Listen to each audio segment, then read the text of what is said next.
dari Daud MSH. Selamat sore Mas Pancasila, saya ingin sharing mengenai kasus teman saya. Informasi teman saya dipublish tanpa seizin yang bersangkutan via platform chat. Informasi tersebut berupa pesan dalam suatu grup yang menggosipkan orang lain. Singkat cerita, orang yang digosipkan tidak terima dan teman saya dilaporkan ke pihak berwajib. Dari hal ini, pihak mana yang bersalah? Saya jawab dulu, nanti disempurnakan Pak Bernard. Jadi kalau di Undang-Undang IT itu kan disebutkan barang siapa yang menyebarkan itu.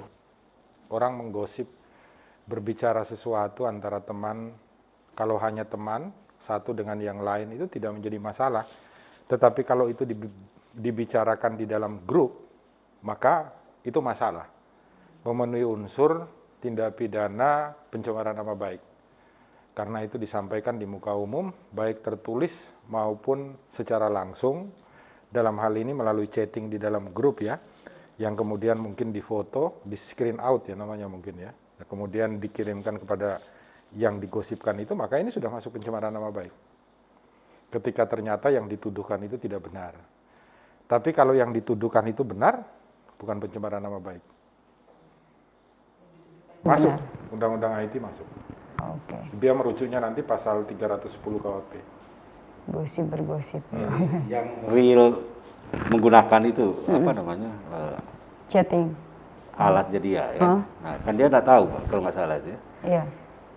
Temannya ya. Temannya. Temannya yang kena. Oke. Tapi mungkin dua-duanya Pak Bernard, karena begini, yang satunya itu dia menjelekkan di dalam chatting grup, kemudian dari chatting grup itu oleh salah satu temannya dikirim kepada orang yang dijelekan. Jadi dua-duanya kena itu. Oh. Yang satu itu karena dia mentransmisikan, yang satu itu karena dia memang mengungkapkan di hadapan umum. Chatting grup itu sudah masuk umum. Oke.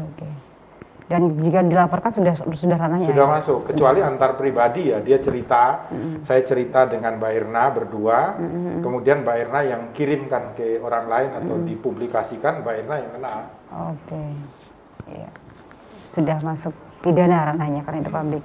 Oke, dan ini menyambung, karena ini panjang sekali, menyambung dengan pertanyaan satu lagi, dia tidak mau disebutkan namanya Pak. Intinya dia sama-sama bergosip tapi di WhatsApp web di laptop itu lupa di logout, lupa dikeluarkan dari situ, kemudian dibaca dengan yang bersangkutan.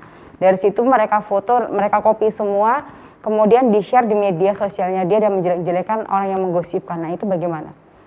Ya itu namanya media sosial, itu kan media publik gitu loh. Nah, Kelalaian. jadi begitu ada orang yang merasa bahwa dirinya dicemarkan nama baiknya, dituduh sesuatu yang tidak benar, semua orang yang terlibat ketika menaikkan itu di media sosial bertanggung jawab secara hukum. Oke. Karena hukum kita itu kan bukan hanya plagiar yang melakukan, yang menyuruh melakukan juga sama. Kemudian yang turut serta melakukan juga sama. Gitu loh. Di pasal 55, belum lagi kalau 56 itu tentang yang membantu ya. Maka semuanya kena secara hukum. Dua-duanya ya Pak ya?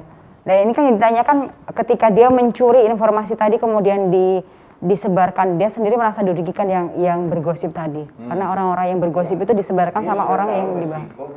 Bahwa komputernya orang bisa masuk akses kapan saja. Oleh karena itu mestinya dia harus hati-hati dan waspada untuk men-save dan menyembunyikan itu.